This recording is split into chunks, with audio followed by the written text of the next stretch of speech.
To be or not to be? That's the question. Whether 'tis nobler in the mind to suffer the stings and arrows of outrageous fortune, to take arms against the sea of troubles and by opposing end them. To die, to sleep no more, and by a sleep to say we end a heartache and 1,000 natural shocks that flesh is heir to, 'tis a consummation devoutly to be wished. To die, to sleep perchance to dream, aye, and there's the rub, for in the sleep of death what dreams may come when we shuffle off this mortal corner must give us pause. There's respect that makes calamity of such long life. For who would bear the whips and scorns of time, the oppressor's wrong, the proud man's contumely, the pangs of despised love, the insolence of office, the law's delay, and spares the patient merit of the unworthy takes when he himself might his creators make the bare bodkin.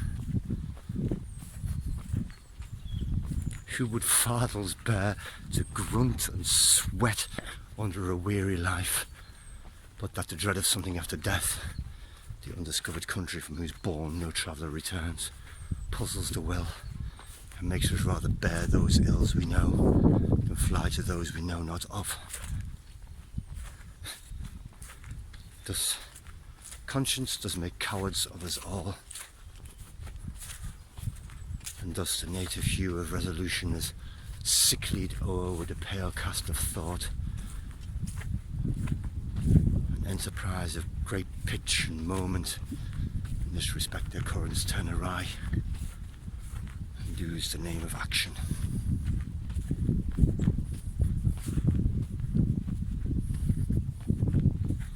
Death. A truly miserable topic at the best of times.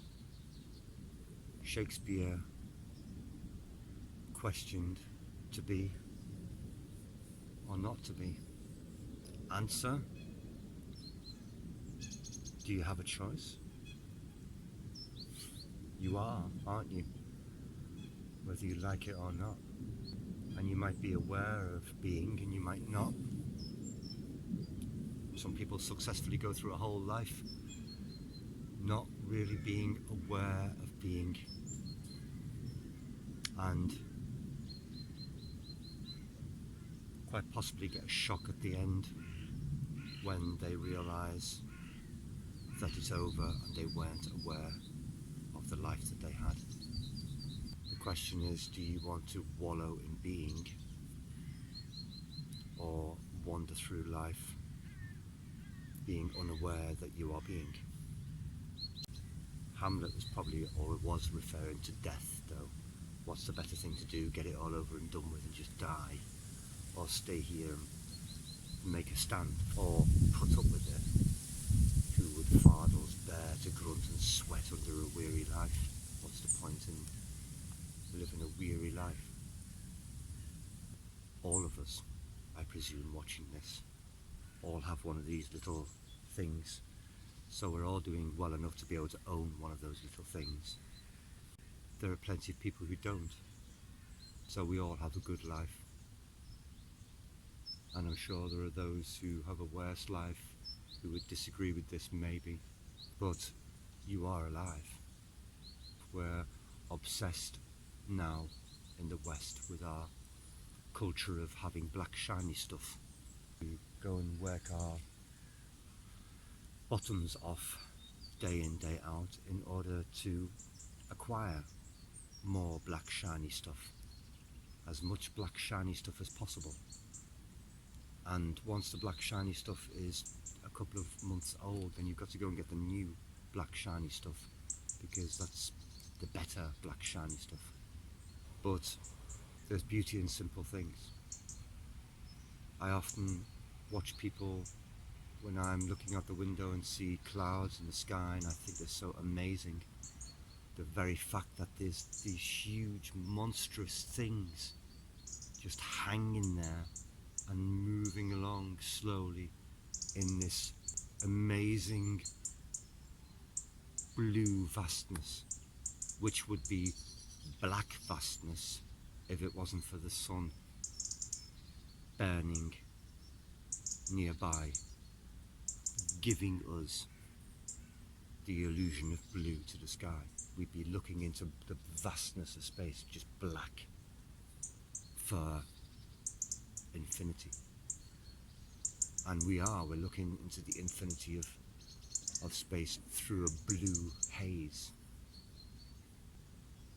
And nobody stops on the streets to look at the clouds and thinks, wow, that is amazing. Because you get used to things. You get used to trees and you get used to all the things around you. They become boring. But black shiny things, they're being updated and changed all the time. So your dopamine levels can go shooting up every time the newest black shiny thing comes out. But researchers have examined the brains of meditators, for example, people who put in, professional meditators who put in hours and hours. And amongst all the other amazing things that they find that these people achieve, one of the things is that the brain creates waves, alpha, theta, and gamma.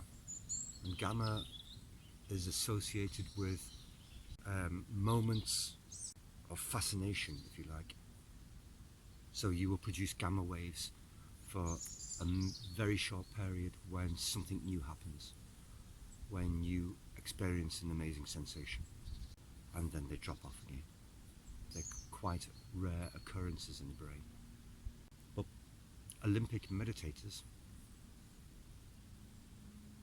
retain a ridiculously high level, and we're talking about, I think it was something like 300%, the normal amount of gamma waves, permanently, which means they're permanently in a state of, or they can be permanently in a state of being amazed, as if the world were new in every single second. And sometimes when you go into nature and walk, you can have those moments of how ridiculously phenomenal it is on this planet, that we're here and that we have these things, trees just standing around, and they're so amazing, and it really is like paradise. It really is like Eden.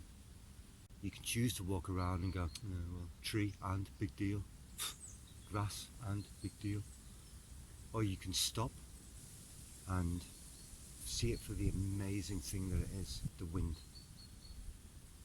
the sound of leaves, smell of the air, every single thing. If I were religious and if I were a Christian, I'd say all this is a miracle.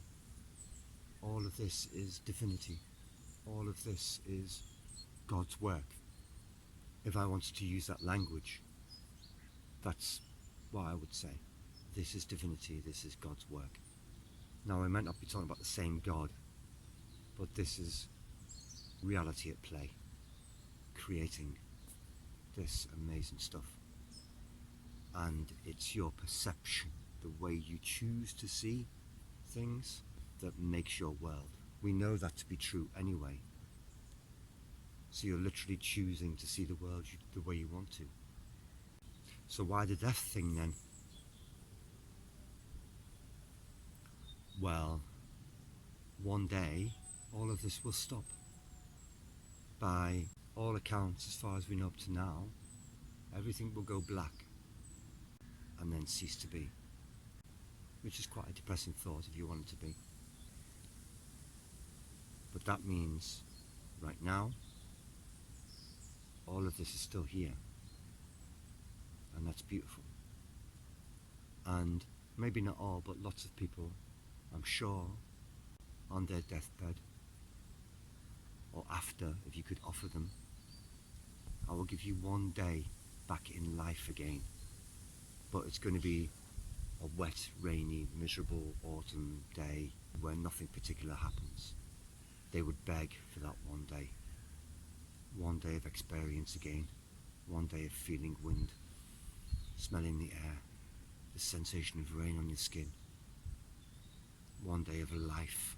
Life would seem so ridiculously precious from that perspective. But you and me, here we are. We taste it every single day. We have that privilege. How lucky. And not with amazing black shiny things, but with the simplest of things. A leaf moving on a tree, the movement of wind, the sound of a crow. If it's all there is, then life is a momentary flash of the miraculous in an eternity of oblivion.